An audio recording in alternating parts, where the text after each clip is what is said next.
What is going on, everybody? And welcome back to another episode of Nate's Favorites. This is a segment on my channel where I choose a movie that is one of my favorites and talk about it in great detail. And if you haven't been paying attention, recently I've reviewed a couple of the Conjuring movies because the new Conjuring film was released. I wanted to go back and talk about those. And as I discussed in that video, I am a huge fan of James Wan. I think he's an incredibly talented director. And in watching those Conjuring movies, it got me wanting to go back and revisit one of my favorite modern horror movies, which is Insidious. I love the original Insidious. I think it is a damn near perfect modern horror movie. I think it has atmosphere unlike anything else. I think it has one of the best modern horror movie scores, just brilliant. The Joseph Bashara score that has so much heavy, like violin usage in it that's just really unsettling and eerie. And I always appreciate rewatching this. I've seen this movie like 10 or 11 times, and I just grow fonder of it with each and every watch. And I'm going to talk about it with you a little bit today.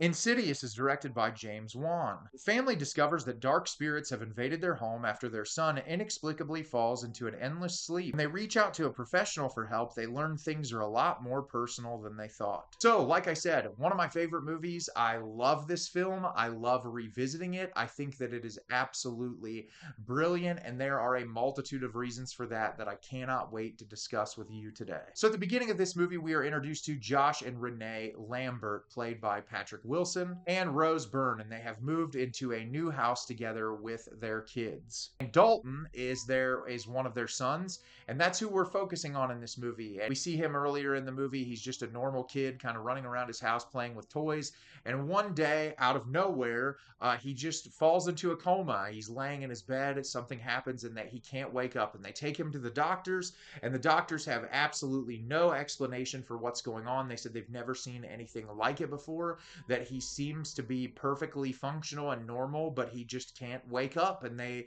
say the best thing that they can do is just monitor it and hope that he comes out of it. And so the family, they bring him back home after they say all that at the hospital. They have nurses coming in to help, and while that's going on, weird things start to occur around the house. Renee's character in particular starts seeing visions of entities and different things in rooms of the house. She hears noises, and eventually she gets so overwhelmed they move out of that house into a new home. But when they move into the new home, the same things start happening. And so eventually we are introduced to the character of Elise, played by Lynn Shay, who is a family friend that comes to visit, who says she knows she could figure out what's going on. And she investigates and learns that their young son is being tortured by a malevolent entity, and that entity wants to take control of his body. And the entirety of the film is the family trying to discover what this entity is and how they can save their son. So, like I said, I love this movie, and there are a multitude of reasons for that. For starters, I love the performances in this. I've praised Patrick Wilson over and over again. This is a very different performance than his in the Conjuring movies, but I think he does a really nice job while he is in the movie. His relationship with Rose Byrne's character works really well. I think Rose Byrne does a really excellent job playing this mother who her husband clearly doesn't want to be at the house. He's not trying to deal with this situation, and it causes her a lot of additional stress because she's experiencing so much of it.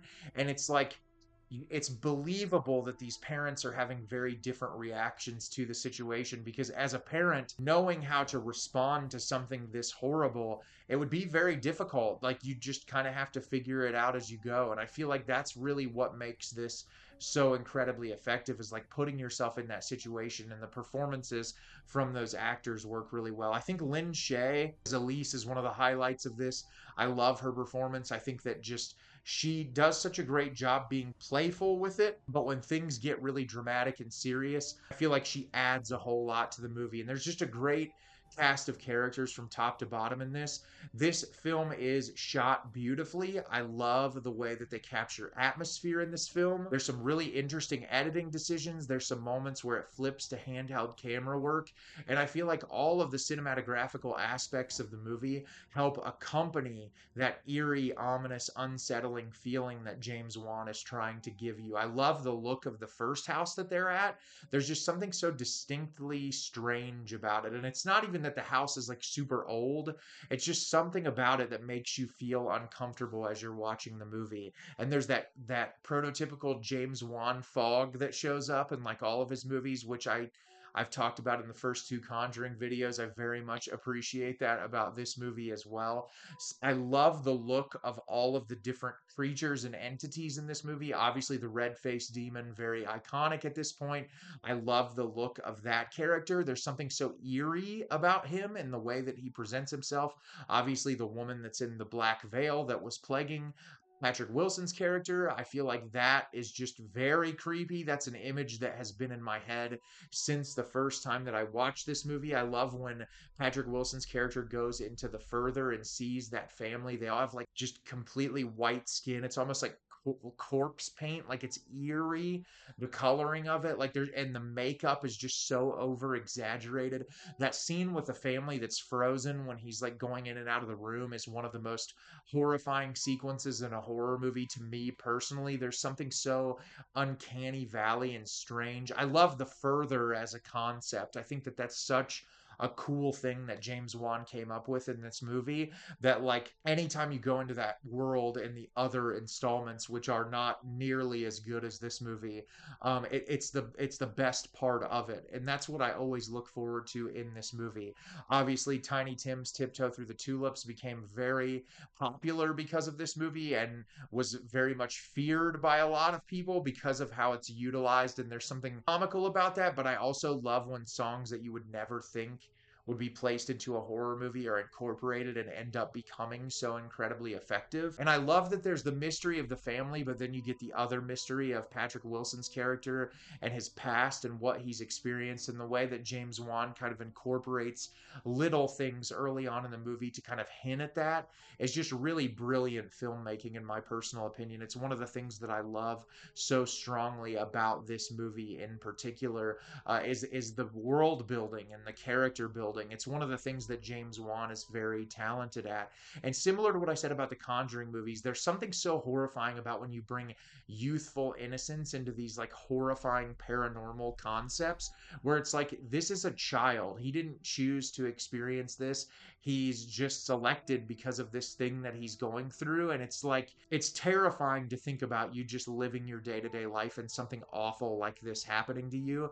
And I feel like the response of the family and just everything dramatically is very realistic to how people would react in this type of situation, and the way that it impacts the entire family. There's just a lot of good throughout this movie when it comes to building up the family dynamics and then incorporating the horror. And there are so many amazing, memorable scenes in this movie that I just can't get out of my head. Like the scene where Elise first tries to make contact and she's wearing that like gas mask looking thing. Like there's so many moments in that scene.